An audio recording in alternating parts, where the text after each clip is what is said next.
Good morning, good afternoon, and good evening, and thank you guys for joining once again the 980s podcast hosted by yours truly, Kevin Thompson, founder and CEO of 980s Capital Group. Thank you guys for joining us. As I always say, subscribe to the channel. Like I always say, go get the book, MLB to CFP as well. Thank you for your patronage to a degree. Thank you guys for just being loyal listeners to our podcast, and because we are here to do what? Educate, empower, and engage. And that's what we're here to do today, because I'm getting a question with these inflation numbers coming out. Man, is it transitory? Is it something that's going to be more permanent? Are these inflation numbers we're getting in our economy going to put a huge dent in our overall growth? Well, that's what we're here to answer today. We're here to talk to you about the core theory around the current government, which is modern monetary theory. Yes, we're not here to put you to sleep, but we're here to talk to you about what's really going on and answer the age-old question: is our government spending too much? Let's get it.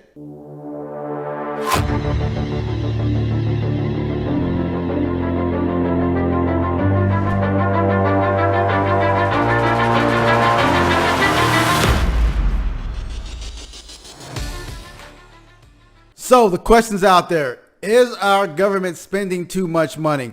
Well, let's take a back seat a little bit and kind of figure out what's really going on with just currency in itself, right? There's certain currencies that aren't really currencies that we cannot talk about on the show, but there are some things we can talk about. And in Stephanie Kelton's book called The Deficit Myth, and I suggest you all go out and try to just read that. It's very, very enlightening. But she explains the core thesis around our government and modern monetary theory, which is also known as MMT.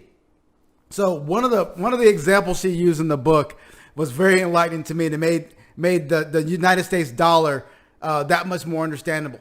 So one of the example goes like this: a man has 3 children. Those 3 children were supposed to do chores. So to get them to do chores, like, for example, cleaning your room, washing the dishes, washing the car, mowing the lawn, he paid them in his business cards. He basically said, okay, and I may be getting this a little bit off, but he said, you'll get 5 business cards for cleaning your room, 10 business cards for washing the car, 15 business cards for mowing the lawn, and maybe 20 business cards for doing something else, right? So he did that for a month. He came back and he realized nothing had gotten done. So he asked one of his kids, he said, hey, why haven't you guys done any chores? And the kids responded and said, there's no value in these, Dad. These business cards, what can we do? There's no value in them. And he said, you're right. So what he then did was, he said, okay, don't worry about that part of it anymore. I'm not going to be giving you business cards like that. Don't even worry about that. But I'll tell you this. At the end of each month, you owe me, say, I think it was like 40 or 50 business cards. You owe me 50 business cards. And if I don't get those business cards, you will lose your privileges. So what he basically did was he created value in a business card. He created a unit or an exchange in the business card, a value, a unit of exchange in that business card.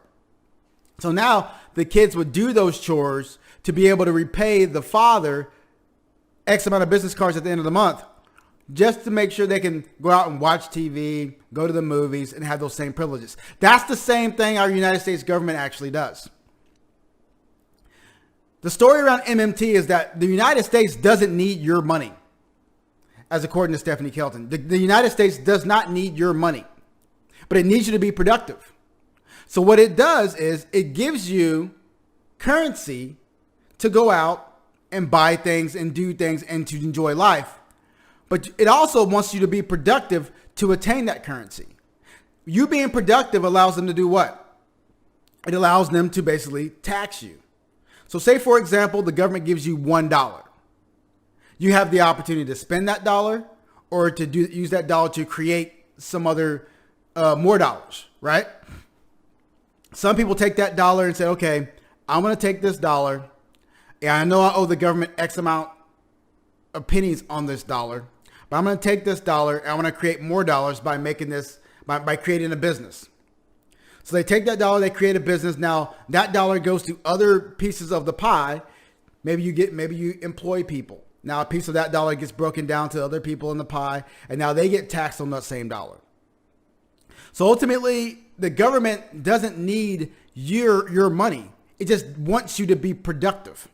The productivity in you represents the ability for the government to do what? Create public goods, roads, bridges, just to do things that'll make sure the economy runs smoothly.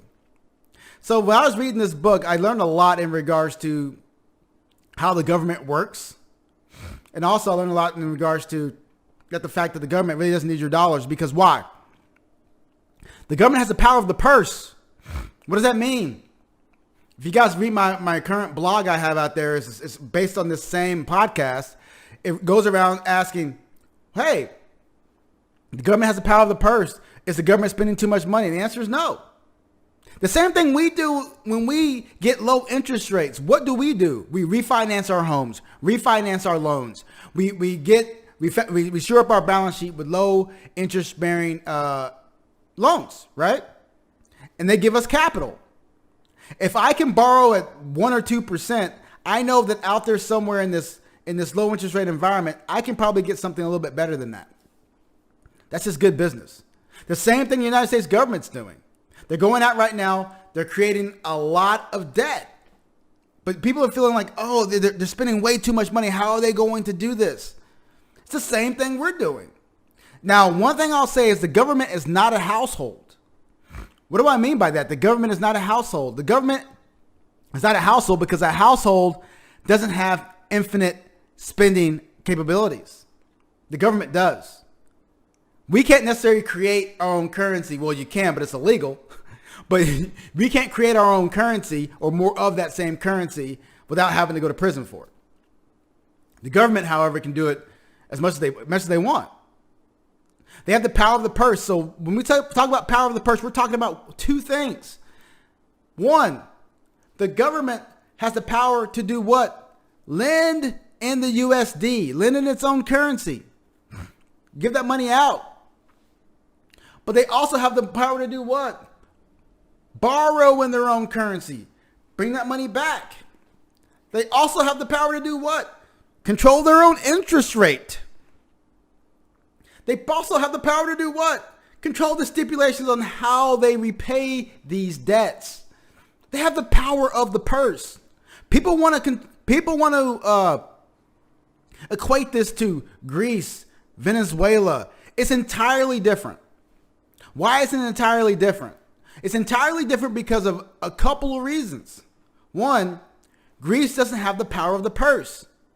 Yeah, they may lend in drachmas. They're borrowing in euros or vice versa, right?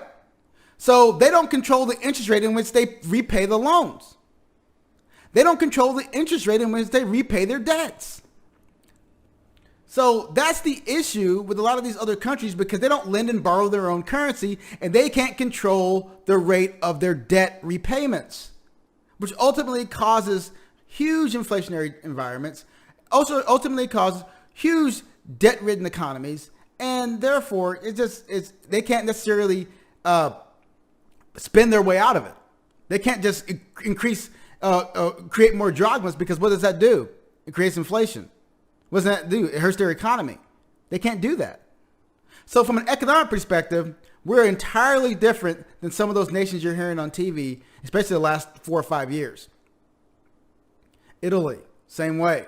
So what's very important to understand here is that the United States has the power of the purse. But that does not mean that the United States can do what? Just go out and spend haphazardly. Why is that? Because there's one issue with modern monetary theory.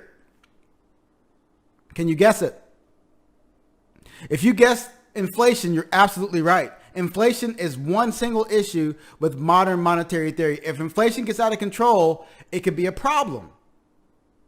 So, especially with our economy is going the way it is, and with the federal government and our Treasury departments and all that stuff implementing these new strategies, not new, but these strategies, they have the ability right now to raise interest rates. So they're feeling like they can keep inflation tempered over the long term. But what does that mean?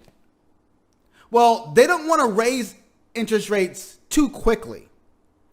Right now, with our economy running a little bit hot, they don't want to raise interest rates too quickly, because what does that do?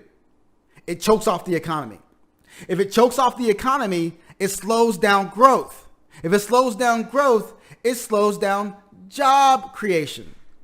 There's a dual mandate the federal government has. It is what? To maximize employment and to what? Control prices, price stability. So if they can control those two things and get to ultimate full employment, that's when they're winning.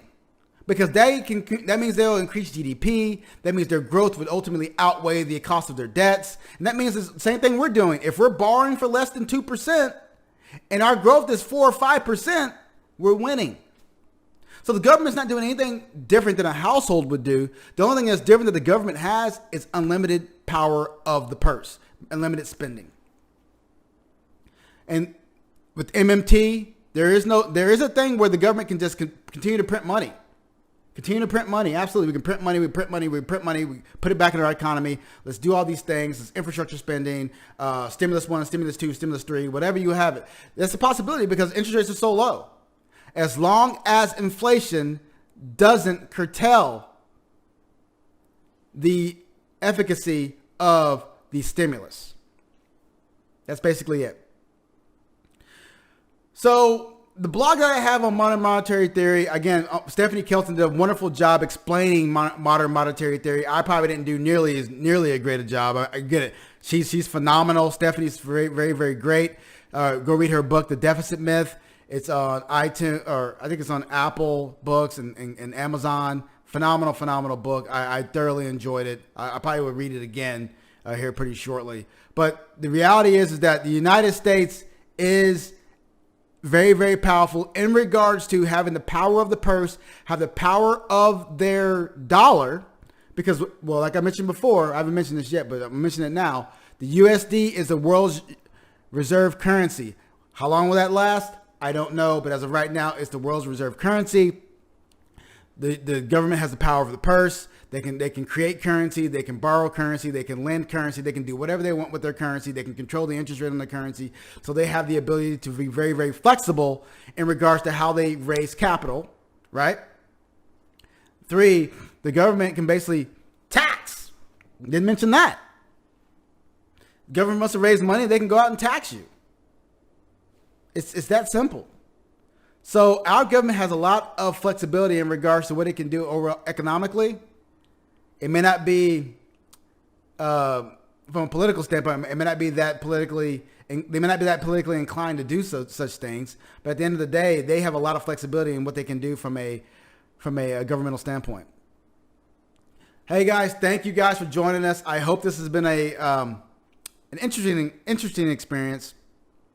So you learned today that, 1, the government has the power of the purse. What does that mean? They have the ability to tax. They have the ability to lend. They have the ability to borrow. They have the ability to basically spend. They have the ability to create their own currency and control the interest rates. They have the power of the purse.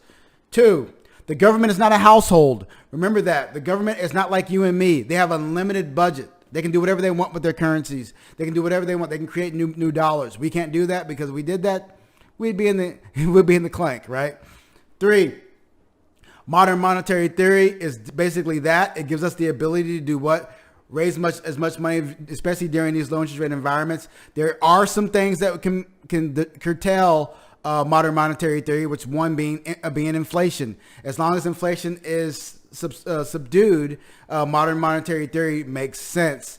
And lastly, contact your financial advisor if you guys have any questions about this. See how inflation may impact your portfolio. See how modern monetary theory may impact your portfolio.